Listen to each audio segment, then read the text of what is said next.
দেশে আসবে। আল্লাহু আকবার। অনেকে ঘেমে একেবারে খুব কষ্ট হচ্ছে আপনাদের। আল্লাহ এই কথাটা যদি আল্লাহ আল্লাহর জন্য পছন্দ করে নেয়, এই কথাটার কারণে আল্লাহ নাজাতের ফয়সালা করে দিবে। বলেন আল্লাহুম্মা আমিন। প্রিয় ভাইরা আমার, বাংলাদেশের এই যে একটা অবস্থা, এই অবস্থার দিকে তাকায় একটু চিন্তা করেন। করোনা ছিল বাংলাদেশে, সারা পৃথিবী তটস্থ হয়ে গেছে, আধুনিক বিশ্ব মাথা থুবড়ে পড়েছে, কিন্তু বাংলাদেশে যিনি তার রহমতা কুদরতে হেফাজতে ছায়া বিস্তার করে এদেশের মানুষকে যিনি নিরাপত্তা দিয়েছেন তিনি কে? বারবার আল্লাহ আমাদেরকে বাঁচায় দেন। ওই যে বলছিলাম 5টা শাসন আসবে, আল্লাহ চান এই জমিনে কালেমার পতাকা উড়বে। এজন্য এই কোরআনকে আল্লাহ বড় ভালোবাসেন, ঠিক কিনা বলে? এবার দেখি আপনাদের মনে আছে কিনা। 1 নম্বরটা কি বলেন তো দেখি জোরে। 2 নম্বরটা কি? লিল্লাহে তাকবীর। 3 নম্বরটা কি? 4 নম্বর বাকি আছে স্বৈরাচারের পতন শুধুমাত্র বাংলাদেশে হয়নি না, বাংলাদেশে শুধুমাত্র না, এই দেশ দিয়ে আমরা শুরু করছি। সিরিয়াতেও স্বৈরাচারের পতন হয়েছে, মিশরে অচিরেই পতন ঘটবে, টিউনিশিয়াতে মুসলমানের আবার নতুন করে মোড় নিবে, লিবিয়ার ভিতরে আবার নতুন করে বিস্ফোরণ ঘটবে, আরবে একটা বসন্ত হবে, আগামীর পতাকা কালেমার পতাকা হবে। কোন সালে রক্ষা দিতে পারবে না, পারবে না, পারবে না।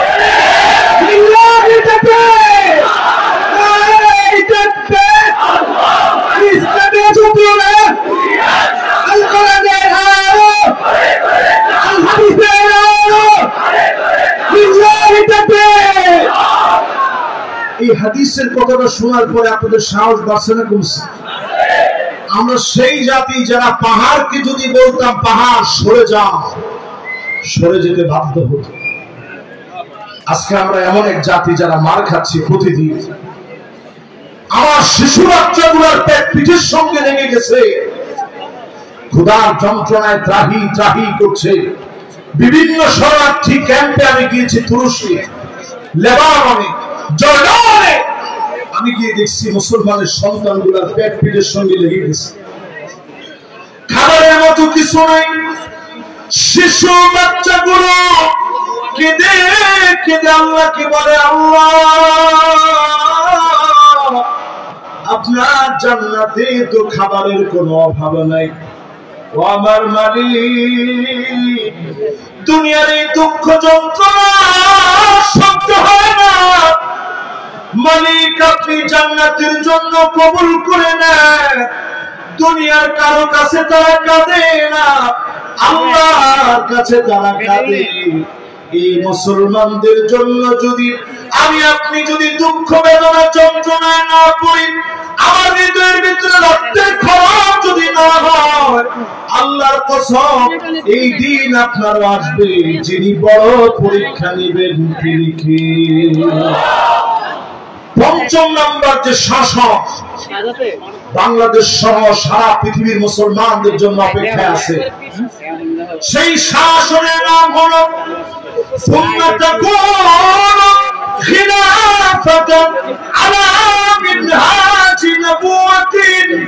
আবার জমিনে আল্লাহর নবীর দেখানো পথ মত অনুযায়ী খিলাফত প্রতিষ্ঠা হয়ে যাবে।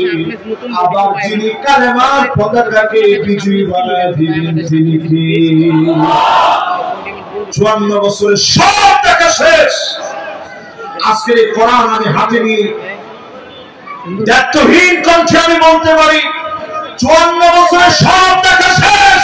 যদি শান্তি দেখতে চান, সামনে হবে আল কোরআনের বাংলাদেশ।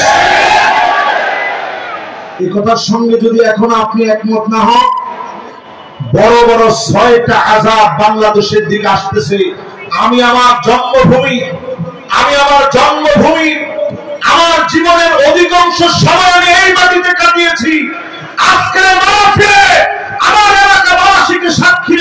চাই 6টা আযাব বাংলাদেশের দিকে আসতেছে।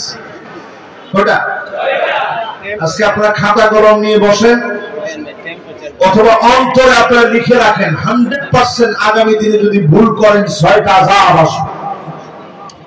1 নাম্বার আযাব হবে আল্লাহর নবী জানায় গেলেন ইমারাতুস সুফাহা, নির্বোধরা আপনাদেরকে শাসন করবে, যাদের জ্ঞান নাই তারা শাসন করবে, তারাই বারবার আলেমদেরকে গালিগালাজ করবে। ঠিক কি না? এটা আমার কথা না নবীজির কথা? আওয়াজ করে বলেন আমার কথা না নবীজির কথা? 2 নাম্বার শাস্তি আসবে কাফরাতুস শাক, নানা রকমের শর্ত দিয়ে আলেমদের টুটি চেপে ধরা হবে, নানা রকম শর্ত দিয়ে আলেমদেরকে থামায় দেওয়ার চেষ্টা করা হবে। এখনো যদি আপনি মৌলবাদ পান তাহলে মনে রাখতে হবে এটা আলেমদেরকে দমন নিপীড়নের নতুন শব্দ। এজন্য সজাগ হওয়া লাগবে মুসলমান। নবীজি সাল্লাল্লাহু আলাইহি সাল্লাম পরিষ্কার আমাদেরকে জানায় গেছেন, এই কথার সঙ্গে আপনি আমার সঙ্গে রাগ করার কোনো সুযোগ নেই। 3 নম্বরে নবীজি বললেন বিয়াউল হুকম, টাকার বিনিময়ে আইন আদালত বিক্রি হয়ে যাবে। তোমার ঠিক তো বলছে 3-4 জন, বাকিরা সবাই কি মনে করেন? টাকার বিনিময়ে যদি আইন আদালত বিক্রি হয়, আলেমদেরকে তারা যুদ্ধাপরাধী বানাবে, আলেমদেরকে তারা অপরাধী সাজাবে। টাকার সামনে আমরা আইন আদালতকে বিক্রি হতে দেখতে চাই না। ভাই আমার 3 নম্বরের পর 4 নম্বর বড় মারাত্মক। নবীজি বলেছেন ইস্তিগফাফাম বিদ্দাম, যদি এরপরে আপনারা না বুঝেন চারদিকে গ্যানোসাইড হবে, রক্তের ছড়াছড়ি হবে, করে করে মারামারি হবে, বাংলাদেশ নামক দেশটাকে চক্রান্ত করে ধ্বংস করে দেওয়ার ষড়যন্ত্র করবে। ঠিক কি না? এটা আমার কথা না নবীজির কথা?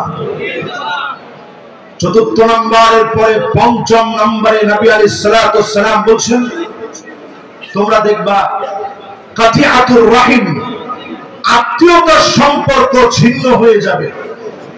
এখনই দেখবেন এক ভাই এক দল করতো, আরেক ভাই আরেক দল করতো, কিন্তু ভিন্ন ভাই ভিন্ন দল করার পরে নিজের দল ক্ষমতায় আসবে আসবে এটা ভাবার পরে আপন ভাইয়ের বিরুদ্ধে ভাই নানা রকমের ষড়যন্ত্রে মেতে উঠছে। ঠিক কিনা বলেন? আছে না এরকম ঘটনা? এরপরে 6 নম্বরে নবীজি বলছেন 6 নম্বর শাস্তি হবে আরো ভয়াবহ, সেটি হচ্ছে আকান্নুহুম ফিতহান, যাদের বুঝ নাই জ্ঞান নাই তারা বড় বড় চেয়ারে বসে যাবে। বুঝহীনরা যদি বড় বড় চেয়ারে বসে যায়, সমকামিতাকে পারমিট দেওয়া হবে, নারী সংস্কারের নাম করে নারীদেরকে রাস্তায় নামায় দেওয়া হবে, আপনার ঘরটাকে দোজখ বানিয়ে দেওয়া হবে, দাজ্জালের হাতিয়ার হিসাবে প্রত্যেকটা নারীকে তৈরি করা হবে। ঠিক কি না? এই কথা আমি দায়িত্বহীন কণ্ঠে বলছি। বাংলাদেশের ঘরে ঘরে এখন তাকায় দেখবেন ছেলেরা মেয়ে হতে চায়, মেয়েরা ছেলে হতে চায়। ঘরের ভিতরে মেয়েরা এখন প্যান্ট পরে, শার্ট পরে। ঠিকঠাক একটু আসতে হবে। ঘরের ভিতরে মেয়েরা এখন প্যান্ট শার্ট পরে, বাহিরে পরে না। বাহিরে পরে। আপনি চিন্তা করেন, অনেক সময় মা বাপ ফুরাতে পারে না, একটু পায়ে লম্বা হয়ে গেছে, হাতে লম্বা হয়ে গেছে, মা বাপ ফুরাইতে পারে না, প্যান্ট শার্ট পরে, বলে আমার অধিকার, আমি করছি, তোমার অসুবিধা কোথায়? ওদিন দেখলাম এক মেয়ে সরাসরি মা বাবার বিরুদ্ধে এসে সে রিট করছে, আমার মা বাপ কোন অধিকারে আমার পোশাক নিয়ে কথা বলবে। এরকম যখন শুরু হয়েছে, আপনি এখনো অপেক্ষায় আছেন, তাকায় দেখবেন ছেলেরা এখন কানের মধ্যে দুল পড়ে। ঠিক নেই? বাপরি চুলের একটা ট্রেন্ডিং উঠছে এখন। আমি মনে করছি মাশাআল্লাহ, ছেলেরা তো সব ভালো হয়ে গেছে, সবাই বাপরি চুল রাখতেছে। মাশাআল্লাহ, লিল্লাহে তাকবীর, জয় লিল্লাহে তাকবীর। আমাদের চারজন হুজুর চলে আসছেন, ওই মাহফিল করতে গিয়ে কত বাধার সম্মুখীন হয়েছে, এটা আপনারা বিভিন্ন ভিডিওতে আপনারা দেখেছেন। আলেমদের কথায় যারা বাধা দিয়েছে, এরপরই বলুন হযরত ইনশাআল্লাহ আসবেন, তিনি কথা বলবেন। আমার বড় ভালো লাগতেছে যে আমার এলাকায়, শুধু এলাকা না, আমার বাড়িতে এতগুলো মেহমানকে আমি পেয়েছি। আমি সত্যি জীবনে 11টা বছর আমার মাহফিলের বয়স বাংলাদেশে আসার পরে, কিন্তু 11 বছরের একটা অপূর্ণতা যেন আজকে পূর্ণতা হয়েছে এই মাঠে মাহফিল করার মধ্য দিয়ে। আল্লাহকে সাক্ষী রেখে বলি, যারা আজকে আমরা এই মাহফিলে বসেছি, স্পষ্টভাবে জেনে রাখেন, সুম্মা তাকুনু খিলাফাতান আলা মিনহাজি নবুওয়াতিন, আল্লাহর নবীর দেখানো পথ এবং মত অনুযায়ী আবার যদি খিলাফত প্রতিষ্ঠা না হয়, জুলুম নির্যাতন নেমে আসবে। আপনি টুপি নিয়ে বিতর্ক করার সময় পাবেন না, কারণ মাথা থাকবে না। ভয়াবহ সময় আসবে। আমি উজবেকিস্তান গিয়েছিলাম গত 3 বছর আগে। সেখানে ইমাম বুখারী আলাইহির রহমান মাকবারা জিয়ারত করেছি। ইসমাইল গফফার আশ-শাশি রাহমাতুল্লাহি আলাইহির কবর জিয়ারত করেছি। এমনও আলেমের কবর জিয়ারত করেছি যাদেরকে দ্বিখণ্ডিত করা হয়েছে। অসংখ্য কোরআনকে মাটির নিচে পুঁতে রাখা হয়েছে, একটা মানুষও যেন কোরআন পড়তে না পারে। এত জুলুম করার পরেও ওই মাটিতে তারা কোরআনের আওয়াজকে দমায় দিতে পারে নাই। সুতরাং বাংলাদেশে এক একটা মাদ্রাসা যখন থাকবে, মার্কাজুল কোরআন ও সুন্নাহ ইন্টারন্যাশনাল মাদ্রাসার মতো মাদ্রাসা, নয়াজোড়া ইউএন কামিল মাদ্রাসার মতো মাদ্রাসা, যেই মাদ্রাসার ভিতরে নুরানি আছে, হেফজখানা আছে, কওমি মাদ্রাসা আছে, মাদানী ছাড় আছে, এই মাদ্রাসাগুলো যতদিন থাকবে, বড়দের সঙ্গে, বরকত মুরব্বীদের সঙ্গে আমাদের মুরব্বীরা যতদিন আছে, কোরআন সুন্নাহর আওয়াজ যতদিন আছে, বাতিল আমাদের বিরোধিতা করে আলেমদেরকে দমাতে পারবে না, পারবে না, পারবে না। এখনো যদি মুসলমান আমরা না বুঝি, আগামী দিনটা ভয়াবহ হবে। শুধু শেষ কথা, এই কথার মধ্য দিয়ে আমি আমার আলোচনার ইতি টানতে চাই। রবিউল আউয়াল মাসে 12 রবিউল আউয়ালের মতো এমন একটা মুবারক সময়ে আমি আপনি বসা আছি। নবীজি আমার আপনার জন্য অপেক্ষায় থাকবে। 5 শ্রেণীর মানুষকে নবীজি ডেকে ডেকে শাফাআত করবেন। এর মধ্যে 1 নাম্বার হচ্ছে মান ক্বালা লা ইলাহা ইল্লাল্লাহ খালিসান মিন কলবিহি আও নাফসিহি, যে লোকটা মন থেকে কালেমা পড়েছে, নবীজি ডেকে ডেকে তাকে শাফাআত করবে। জোরে বলুন আল্লাহু আকবার। 2 নাম্বার নবীজি শাফাআত করবে যে লোকটা আযান হওয়ার পরে আযানের জবাব দিয়েছে। আমাদের সমাজের ভিতরে মুআজ্জিনদেরকে আমরা ছোট করে দেখি। সাহাবীরা মুআজ্জিন হওয়ার জন্য প্রতিযোগিতা করত। কুনু মিসলা মা ইয়াকুলুল মুআজ্জিন, প্রতিযোগিতা দেখে নবীজি বলছে ঠিক আছে, তোমরাও মুআজ্জিন যেমনে বলে তোমরাও বলো। এই যে আযান হয়, আযানের পরে আপনারা জবাব দিবেন। যারা দিবেন হাল্লাত লাহু শাফাআতি, নবীজি আপনার জন্য অবশ্যই শাফাআত করবে। জোরে বলুন আল্লাহু আকবার।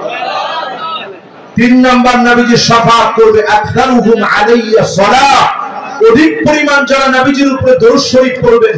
যদি পুরো দরুদ শরীফটা নামাজের ভিতরে আমরা যে দরুদ পড়ি, যদি এটা পড়তে নাও পারেন, অন্তত এতটুকু বলেন সাল্লাল্লাহু আলাইহি ওয়াসাল্লাম। কি বলবেন? জোরে বলেন, কি বলবেন? আবার বলেন, কি বলবেন? আজকে আমল করে দেখেন, ঘুমানোর আগে সাল্লাল্লাহু আলাইহি ওয়াসাল্লাম, সাল্লাল্লাহু আলাইহি ওয়াসাল্লাম যতবার পারেন পড়তে থাকেন। হতে পারে আজকের রজনীতেই স্বপ্ন যুগে পেয়ারা হাবিবকে আপনারা দেখবেন। মান রাআনি ফিল মানাম ফাকাদ রাআনি ফিল ইয়াকযা فإن الشيطان لا يتمثل بي وفي رواية أخرى فإن الشيطان لا يتشبه بي, শয়তান নবীর আকৃতি ধারণ করতে পারে না। অধিক পরিমাণে দরুদ শরীফ পড়েন, নবীর জিয়ারতে যিনি ধন্য বানায় দিবেন তিনি কে? প্রিয় ভাইরা আমার, অধিক পরিমাণে দুরূদ শরীফ পড়ে সাল্লাল্লাহু আলাইহি ওয়াসাল্লাম পড়ার চেষ্টা করে। 4 নম্বরে যে লোকটা মদিনায় মারা যাবে, মনের আকাঙ্ক্ষা থাকবে, আল্লাহ যদি মদিনায় মারা যেতে পারতাম, মদিনায় যদি মারা যেতে পারতাম, এই দোয়া যদি কবুল হয়ে যায়, আল্লাহ নবী বলেন আমি নবী সাক্ষী হয়ে যাব। আলা শাহিদুন লাহু, আল্লাহ নবী সাক্ষী দিবে। নবী সাক্ষী দেওয়ার কারণে যিনি মাফ করে দিবেন তিনি কে? 4 নাম্বার। এরপরে 5 নম্বরে নবীজি ওই লোকটারে শাফাআত করবেন। শাফাআতি লিআহলিল কাবাইর মিন উম্মতি, উম্মতের বড় বড় গুনাহ করে ফেলেছে, উম্মতের ভিতরে বড় বড় গুনাহগার, যারা হাত কেটে পুলসিরাত পার হতে যায়, কেটে কেটে পড়ে যাবে। নবী দাঁড়ায় দাঁড়ায় বলবে ইয়া রাব্বি সাল্লিম, ইয়া রাব্বি সাল্লিম, ও মালিক আমার উম্মতকে একটু শান্তি দিয়া দেন, আমার উম্মতটারে একটু মাফ করে দেন। সেই দিন আল্লাহর নবীর এমন কিছু উম্মত থাকবে, পুলসিরাত পার হতে যেয়ে এমন ভাবে নূর গুলা বের হবে, ডাক দিয়ে বলবে, জাহান্নাম ডেকে বলবে জুসিয়া মুমিন ইন্না নূরাকা ইউতফিউনা নবী, ও মুমিন তাড়াতাড়ি চলে যাও, তোমার নূরের কারণে জাহান্নামের আগুনগুলা নিভে যাচ্ছে, তোমার নূরের কারণে জাহান্নামের আগুনগুলা নিভে যাচ্ছে। সিনফান মুশাতাম, কেউ কেউ যাবে পায়ে হেঁটে হেঁটে, সিনফান রুকবানান, কেউ কেউ যাবে আল্লাহর জান্নাতে আরোহণে চড়ে, আর কারো কারো চেহারাগুলা নিচের দিকে দিয়ে দিবেন, পা গুলা উপরের দিকে দিয়ে দিবেন, সকল জায়গায় কান্নার রোল পড়ে যাবে। আল্লাহ হাবিব শরীফ বলে ইয়া রাব্বি সাল্লিম, ইয়া রাব্বি সাল্লিম, ও মালিক দয়া করে শান্তি দেন। নবীর দোয়ার কারণে উম্মতদেরকে যিনি মাফ করে দিবেন তিনি কে? খবরদার এমন মানুষ হতে যায় না যারা শিরক করে, নবীজি তাদেরকে শাফাআত করবে না। এমন মানুষ হতে যায় না যারা বিদআত করে, নবীজি তাদেরকে শাফাআত করবে না। এমন মানুষ হতে যায় না যারা জুলম করবে, নবীজি তাদেরকে শাফাআত করবে না। এমন মানুষ আপনি হবেন না কুল্লু খালিন মালিক, যে নিরপরাধ মানুষকে দোষী বানিয়ে দিবে, ওই লোকটাকেও নবীজি শাফাআত করবে। যেই লোকটা মাইয়ুকাযযিবু বিশ-শাফাআহ, শাফাআতকে যে লোকটা অস্বীকার করবে, ওই লোকটাকেও নবীজি শাফাআত করবে। আল্লাহ রাব্বুল আলামিনের কাছে 12 রবিউল আউয়ালের আজকের এই মোবারক আয়োজন থেকে আল্লাহ পাকের কাছে আমরা দোয়া করি, কায়মানুবাকের বাক্যে ভিক্ষুকের মতো ভিক্ষা চাই। আল্লাহ রাব্বুল আলামিন যেন আজকের এই কথাগুলোর উপরে আমল করে সত্যিকারের উম্মত হওয়ার তৌফিক দান করেন, পড়েন আমিন। আমরা যেন একটা লোক না শুনি। আমি আপনাদেরকে 100% এর ওয়াদা করিয়েছিলাম, 100% লোকে আলহামদুলিল্লাহ আপনারা শুনছেন। এখন আমরা কেউ আলোচনা করব না। এই মাহফিলটা পুরাটা আল্লাহ রাব্বুল আলামিন একটা নুরানি মাহফিলে রূপান্তরিত করেছেন। আমার শাহজাহান ভাই অনেক কষ্ট করছেন, দুবাই থেকে বারবার তিনি যোগাযোগ করছেন যে হুজুর যেমনি হোক একটু চলে আসেন। আজকে বাংলাদেশের রওনক আলেম ওলামা আল বারাকা মা আকাবিরিকুম, যাদের সঙ্গে থাকাকে আমরা বরকত মনে করি, এমন ওলামায়ে কেরাম একজনের পর একজন আসতেছেন। সুতরাং একটা লোক আমরা আলোচনা করব না, রাজি আছেন ইনশাআল্লাহ? আমি তো আপনাদের ঘরের মানুষ, এখন আরো ঘরের। আমি এখন জুমা পড়াই শেখ দিনুর ব্যাপারী ওয়াকফ স্টেট জামে মসজিদ, ইনসাফ বারাকা হসপিটালের একেবারেই পাশে, ওইখানে আমি জুমা পড়াই। এই মাদ্রাসা আমাদের এবং আমার শাহজাহান ভাইয়ের মাদ্রাসা এটাও আমাদের। এই পুরো মাদ্রাসার অঙ্গনগুলো আল্লাহ রাব্বুল আলামিন এদের প্রত্যেকটা আকাঙ্ক্ষা যেন আল্লাহ পুরা করে দেয়। পড়েন আমিন। আসসালামু আলাইকুম ওয়া রাহমাতুল্লাহি ওয়া বারাকাতুহু। আলহামদুলিল্লাহ। মুহতারাম হাজিরিন, মুবারকবাদ হযরত